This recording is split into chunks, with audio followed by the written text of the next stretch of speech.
I'm here. I forgot to turn the light on. I wasn't leaving. Hi, everybody. It's Joe Chaffee here on this Thursday night, January 10th, 2019. Apologize for the late start tonight. We had some company events going on tonight, and that kind of took my time for the last couple of hours. But I snuck out so I can get this live stream on for you as we take a look at the weather going into the rest of the week, which only has a couple of days left, the weekend, and looking ahead to next week. And we do have a winter storm for the middle Mississippi Valley, and it's going to be extending itself eastward eventually into parts of the lower Ohio Valley. So let's take a look at what we've got on the watches and warnings map tonight. And by the way, I appreciate the patience of everybody who stuck around from the early start time, the normal early start time, and waited the extra hour. Thank you. So we've already gone to winter storm warnings for, looks like the eastern half of Missouri and southwestern Illinois. Winter storm watches extend eastward from there into southeastern Illinois and into south central Indiana, southwestern Ohio. We have surrounding winter weather advisories in southern Iowa, western Missouri, much of the northern half of Kansas, and the southeastern part of Nebraska. This weather system that's coming out is going to probably reach its peak intensity in terms of moisture right in that center where you have that winter storm warning up. And I'm expecting that area perhaps to expand somewhat over the next 24 hours. And after that, we're going to start to see the system kind of weaken a little bit as it moves towards the East Coast. And there are reasons for this as far as why that is happening. Just want to double check. Hang on one second. I'm not familiar with that color that's up in northeastern Nevada. And that is apparently a freezing fog advisory that is up. They've got advisories for everything these days. Much of the rest of the nation, by the way, is on the quiet side. Some freeze issues in northeastern Florida and southeastern Georgia. And in the northeast, the wind has been cranking. There are just few areas where we still have winter wind advisories up. For everybody else, it's just under advisory criteria. I mean, the winds here where I am, they've been just pretty much cranking all day long. I think it seemed like it was windier today than it was yesterday. So looking ahead now, we're going to take a look at what's happening on the satellite loop, and at least in the east, everything's still being impacted by this major storm that is sitting off the coast of Canada, southeastern Canada. Actually, the low center is still over New Brunswick, but it's going to gradually move its way out to the east-northeast. And you can see the rotation on the satellite still pretty impressive there, and it covers, the circulation of this thing goes all the way back to the Great Lakes, and then we've got the big cold high that's sitting north of Lake Superior, so the pressure gradient is off the wall. And now you are also beginning to see an increase in the tropical moisture field out of the Pacific across the Baja Peninsula, as we've seen many times in the last couple of months, and that's all streaming back into Texas and Oklahoma. So that's the beginnings of some of this moisture that's going to be impacting the next weather system. Plus, you've got some moisture starting to come out of the Gulf of Mexico that is running up into Oklahoma and Kansas and eventually into Missouri. This is really, I think, for that portion where we have the warnings up is, I think it might be the first one of the season of size. I'm thinking that there'll probably be some 8-inch plus amounts that will be generated by all of this before it's all said and done. But as far as, that's really it. It kind of covers the center of the country as far as activity is concerned, and the rest of the nation seems to be on the quiet side. I'm going to put up WPC's, the Weather Prediction Center's map here, and the next 7 days in terms of precip, and you'll notice that from New York City northward and through most of New England, it's going to be kind of dry. And to the south, we've got this weather system that will eventually translate to the mid-Atlantic coast. There's no lift here to bring this up the East Coast. The jet stream is very flat. And the issue is that we have a tremendous amount of dry air that is going to be over the Northeast and this moisture that's coming is going to go into that dry air and have a really, really tough time reaching the ground. I think a lot of it's going to wind up evaporating. And when you look at the total precip amounts from this, which is sort of a front-end heavy forecast, meaning it's coming in the early part of the forecast period rather than the latter, you can see that we're talking about 0 to a tenth of an inch of liquid. If that's getting generated in this weather system, we're talking about a coating to an inch or two, as far as the northern fringe is concerned. Now, I think it may be a different story for Washington and Baltimore. I think both those cities could stand to pick up a few inches out of this. Philadelphia is probably going to be on the northern edge, where we could see. That's going to depend on whether the precip dries up or not, or how much of it dries up. It could be as little as a coating even there. Might be as much as an inch or two, depending on whether if moisture could really get involved and not really have too much trouble with the dry air mass that's going to be overhead.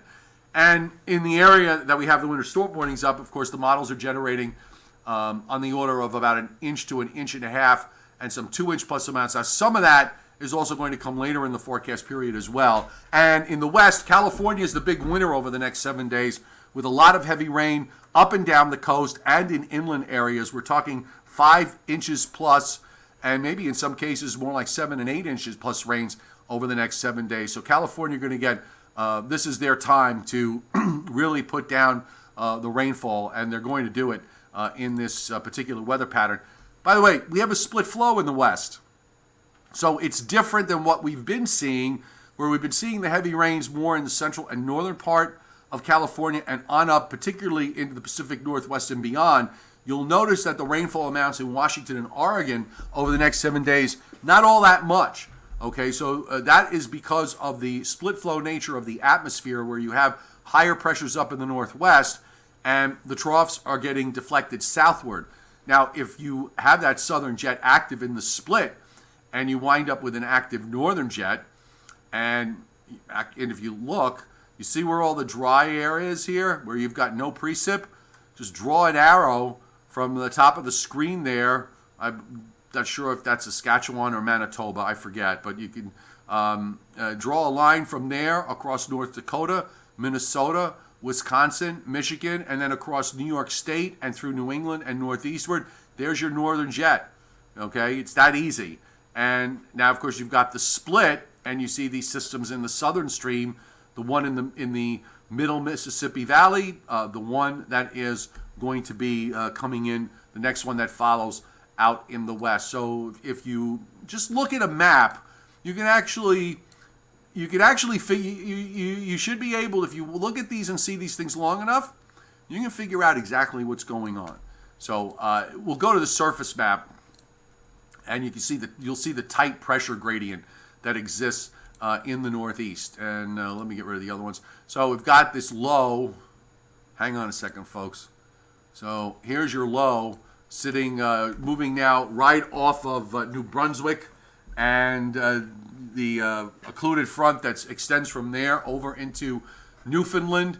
The very tight pressure gradient from that low, which is a 984 low, and we've got a 1036-ish high sitting north of Lake Superior. A lot of isobars there over a relatively short distance defines the pressure gradient, and we've got a dying front moving through upstate New York that really is just sort of the meshing in cold air with slightly colder air. And we've been in this kind of stair-step decline with regards to the colder air that's been coming into the eastern part of the United States. And that's going to continue as we hit bottom Friday and also on Saturday. So everything seems to be moving according to plan from that respect. Radars tonight, not really all that busy. Just let me give this a quick refresh. Some precipitation in New Mexico, not that much coming into the west yet, and just beginning to see a little bit of moisture starting to take hold in parts of east central Oklahoma. So the area in New Mexico really represents the next short wave that is moving along in the flow. All right, so what is the issue with regards to this weather system? Why is it going to do what it's going to do? Well, let's take a look at the upper air. And there we go. And let's back this up. Actually, I want to use the NAM. Back up the NAM to the beginning, and we are there. So kind of a flattish ridge in the east. You can see there's lower heights in the blues up in the northern plains back to the northwest. And of course, you've got this short wave that came through here for Monday and Tuesday, bringing in the cold air. And now here comes the short wave in the southern part of the jet. It kind of emerges there from California and starts its way slowly eastward. And here we go. So you can see the definition of this shortwave trough that is actually getting stronger as we move along. But the issue, as we've been stating for days, is the fact that you've got this really strong jet stream, northern jet from Canada, from central Canada, north central Canada, into the Great Lakes and into the Northeast. And that shortwave trough reaches its peak intensity here Saturday afternoon in the in the middle Mississippi Valley, with an upper low that's probably sitting over in central Missouri. But there's no room. If you look at the winds along the East Coast and out to the ocean, they're west to east. The winds across New England down to New York City are from the northwest.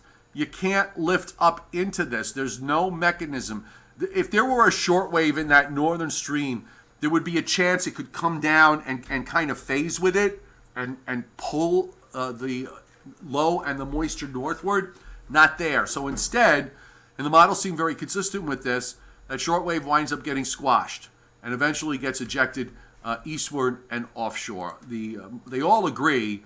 So it really is a matter of trying to figure out how far north the precip's going to get. And I'm speaking specifically for my area, which is eastern Pennsylvania to southern New England. So jumping back, I'm going to go back to the NAM. I'm sorry, I accidentally switched to the GFS. I wanted to put up the Precip for the NAM model. All right, so let's go backwards here. First off, at least from the standpoint, as we go through the day tomorrow, you're going to see this expanding area of precipitation. You've got that really cold high in north of Lake Superior, cold air just draining southward all over the place. And you start to see this expanding area of snow. And the NAM is actually pretty impressive with its precip amounts and its snow amounts. In my view, it's probably a bit overdone. But I think where it has its accumulating snow kind of makes sense. And if you look at this, by Saturday morning, you've got a nice little low there in northeast Texas, this sort of arcing area of snow from Kansas over most of Missouri, into Illinois, not quite to Chicago, just about makes Chicago before it gets cut off. And then there's this arm that runs out through Indiana and Ohio. Now, at this point, it's kind of reached its peak, and this is where the short wave starts to get squashed because of the overwhelming jet in the north. You're going to probably see some snow, sleet, and freezing rain in the Carolina Mountains and in Western Virginia. I'm anticipating that probably some kind of winter storm watches may go up here at some point tomorrow. That's why I'm thinking you're going to see for Virginia, mainly south and west of Washington, D.C. You get to about Charlottesville and then go south and west of there. I think they're going to put winter storm watches up. This could be another sizable snowfall, maybe not like what they had back a month ago, but I think it could certainly be a sizable snowfall and warning criteria for cities like Lynchburg, Roanoke, and Charlottesville, and then extending down into western North Carolina. The low goes out. You see, it can't lift up because of the flat nature of the flow going from west to east. It can't really lift up. And now you've got all this dry air you've got to fight. So you're going to see this precip. I wonder how much of this is actually reaching the ground. If you look at it in terms of what is generating as far as liquid amounts, it's basically 0.05 to 0.2. It could easily wind up being half that. And I don't think there is much room for upside surprise unless there's something completely wrong with the way the northern jet's been analyzed. And then, of course, the low early next week moves out and is gone, and we start to see weather conditions improve. Now, as far as the long range is concerned, we'll go to the upper air. Of course, we had Dr. Judah Cohen on last night. If you missed it, check it out in the video library of my channel. He was wonderful. Talked all about what's been going on, what he thinks is going to happen, and we'll know soon enough if it's going to play out according to plan. But the upper air continues to show the models gradually going to this idea with more troughing in the east, the Pacific, the fire hose jet that we had is relaxed. You're seeing more amplitude in the Pacific. You'll notice there's the presence of a vortex there up in northern Hudson's Bay. So we've got this flow from the polar regions. So shots of cold air will continue to come down. I don't know how much staying power they're going to have because we lose the blocking that we had out in the Atlantic near Europe. It was too far to the east anyway, but we might want to see more blockiness develop at some point to help the snow lovers along, we'll see. But we do have this troughing in the west, and now suddenly we have a ridge developing off the west coast in the longer term, which is great as well because the Pacific fire hose is gone, and the GFS continues in the day 10 to day 16 time frame to evolve into a very, very cold look as we head toward the end of its 16-day forecast period. This is a pretty cold setup here for everybody, just pretty much everybody east of the Rockies. And this, if this verifies, which we don't know that it will, obviously it's 16 days out, and I'm sure the next run's going to be somewhat different. But if the idea of the upper vortex eventually kind of dropping down into south central Canada with a very, very cross-polar flow from the Siberia across the Arctic regions and then straight south into the plains and down into the southeastern part of the United States. If we have something that even remotely resembles this, we're going to have some pretty wintry conditions to deal with as we move toward the latter part of January and getting ready to move into the month of February. We're 10 days done with January, so we're already a third of the month through. It's not that far down the road. And I think along the way, it's almost sort of pointless to go through on this run tonight. I don't have a lot of time, but I just wanted to kind of leave you with this as far as the long-range pattern is concerned. And tomorrow night, we'll spend a little bit more time with regards to what to expect for the long range. Now, I want to talk a little bit about Europe tonight for my European viewers who are probably asleep, but they'll be waking up soon enough, and then they can watch it on the replay. But we've been talking about this big blocking high over in England, off of the coast of England and France, and it's still there going through the end of this week. And this weekend, it kind of shifts eastward, but we're waiting for it to break down. And in the meantime, you keep getting these deep troughs that set up from Siberia down into the southern parts of the Mediterranean. And this one that comes in late in the weekend, early next week, has now evolved into a pretty impressive shot of cold air into north central Europe that drops down toward the eastern part of the Mediterranean. And the idea, by the way, is that as this Atlantic ridge breaks down, you start to see these troughs further and further west, the cold air from the east perhaps making penetration further and further west as time goes by. It also opens up the spigots here for some precipitation because while the upper high has been sitting there over England and Ireland and in Western Europe, it's been pretty dry. So we'll just run through the surface map here very quickly. And you'll see these weather systems as they move in, starting with today and, of course, going into the weekend. We've got more snow for Central and Southern Europe. You've got that deep trough comes in, by the way, at 90 hours. So it's represented by that surface low that you see way up in northern Europe there, that 969, that's a very deep low, 969 low, moving into northern Siberia. And with that ridge breaking down, you're going to start to see some chances for some rain coming into England and Ireland, and even the model seems to be showing it might be even cold enough for a little bit of snow in some places. And as time goes by, I think you're going to have even colder air. So after about day 9, this is about day 8 or 9 is when you start to see a change to really colder conditions here. And the model seems to be every day we're a day closer, and it's been fairly consistent with this. So sometime after January 20th, for those of you watching in England and Ireland, write that date down, and let's see, right after that, you probably will have your first of what could be a few chances for some snow. The models seem to be bringing in weather systems, and also you're getting an influence of some cold air backing in from the, I'm just trying to see here. Well, you do have a lot of the cold air that's kind of coming down more from the northwest rather than from the east. But the east influence goes into Central Europe. But if we could shift these troughs, again, you keep shifting these troughs further and further west, I think you're going to eventually wind up with opportunities for some snow in the western parts of Europe, but particularly up for England, Ireland, and Scotland. For all you snow lovers, I am trying to accommodate.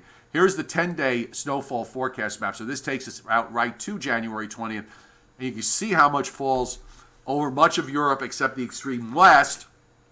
And then, of course, in the last days, you start to get some snow being indicated down into England and Scotland, and just a little bit up there in Northern Ireland. But again, this just takes you to January 20th. And as I said earlier, it's after January 20th that you want to keep an eye on.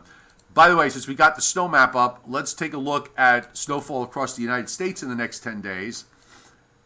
And this is because the models have a couple of weather systems coming into the east, but I don't want to really get into it too much right now. I didn't get a chance to really look at the long term too closely, but if you judge by the snow map in terms of the aerial coverage, it certainly does suggest that we're going to see a gradual expansion of the snow cover in the southern parts of the Northeast and down into the mid-Atlantic states, which we are going to see happen Saturday and Sunday with the weather system right now. And of course, you can see what it generates across Missouri in through Illinois and Indiana and southern Ohio.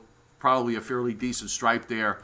Well, it's in 2 phases, but most of this is from the first system. This general area of what I would say is probably 6 inches plus. I think when you look at these kind of snow maps, the best way to look at them is if you look at them from the standpoint of watching them on a loop, and you can see where the snow cover grows. I wouldn't really focus too much on the numbers. There's probably more value in just watching the general area where the snow actually happens, and then you can just sort of go back and figure out, how do the models get there to that point. And since we do have some areas that are still worried about rain, let me just take a look at the total accumulated precip going out for the next 10 days. And I'll back it up because for the next 7 days, this is what it looks like. And there's very little in the Northeast and up in the plains. And you see the action is across the middle, again, reflecting that split flow. You can actually see the northern jet is where everything is really dry, and the southern jet is marked by these patches of precip across the southern half of the U.S. south of 35 north. And in particular, you see what happens in California with that big area of several to 6 inch rain amounts being generated. And it goes down pretty far into Southern California. Here's the 16-day outlook. And then you start to bring in some precip up into the Northeast, the northern parts of the mid-Atlantic states in the Northeast, and then back up through the southern lakes. So at least over 16 days, I don't know where the pattern's going to be in 16 days, but this is where we were talking about the fact that we were going to have this, big deep trough dropping down and the vortex dropping southward out of Canada. So you would think that more of this was going to wind up being snow than anything else. But that's the fun of weather.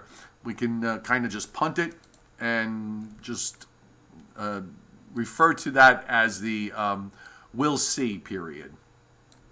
We can call her Aunt Wilsey. Okay. Sorry, let me come back to the board really quick. I'm not going to be able to stay too long tonight because of my, everything schedule-wise wound up getting flipped around. But let me just give a quick hi to everybody. Michael Dunn, nice to see you. Marquise Vincent, Rick 8013. I know the GFS, the failure to verify, or the parallel GFS FV. Look, that's why I didn't want to really spend too much time, and I really didn't get a chance to look at it. To focus on that so far out specifically, let me just illustrate the danger just really quick, just with this system alone for here. Go back and pull up the parallel GFS from just 3 days ago, and look and see where it had the low, where it had this low going, and how much snow it generated for areas up through southern New England. And a lot of those areas where the model generated 6-inch plus snows, not going to see an ice pellet. Peter Bicker, I didn't pull up the Euro upper air. I actually did the other day. I just don't have time to do it today.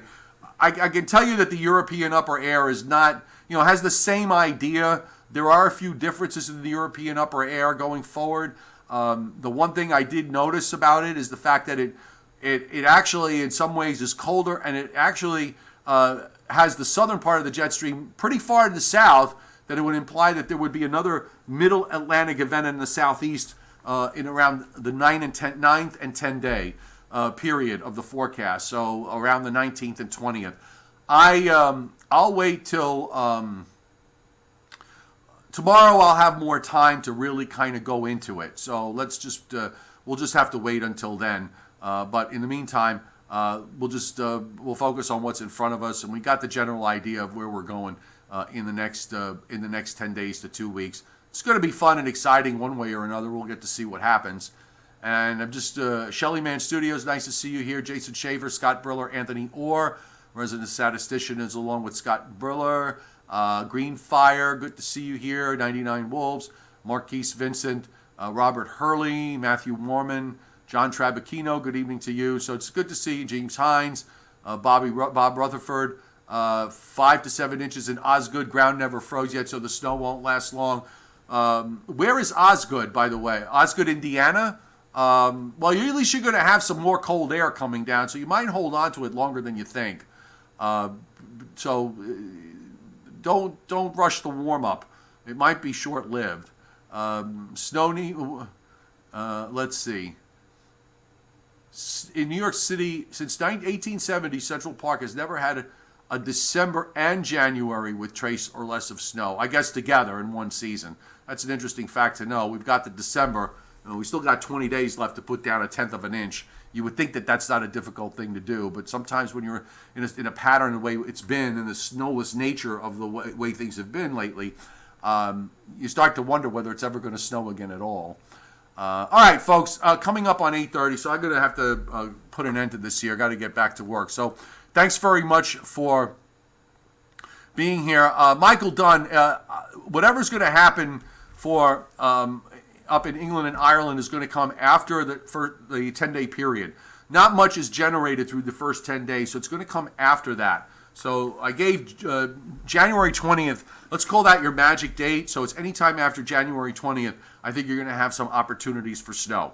I don't know the specifics yet, but in general, I think I feel confident enough to be able to say that. All right, folks, we're going to wrap it up.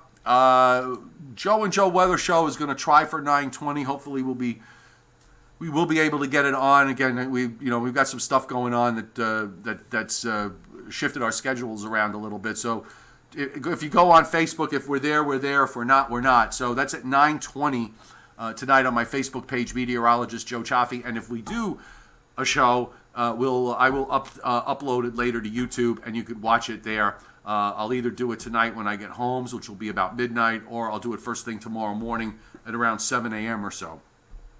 Tomorrow's Friday, back on a normal schedule, 7 o'clock live stream here on YouTube.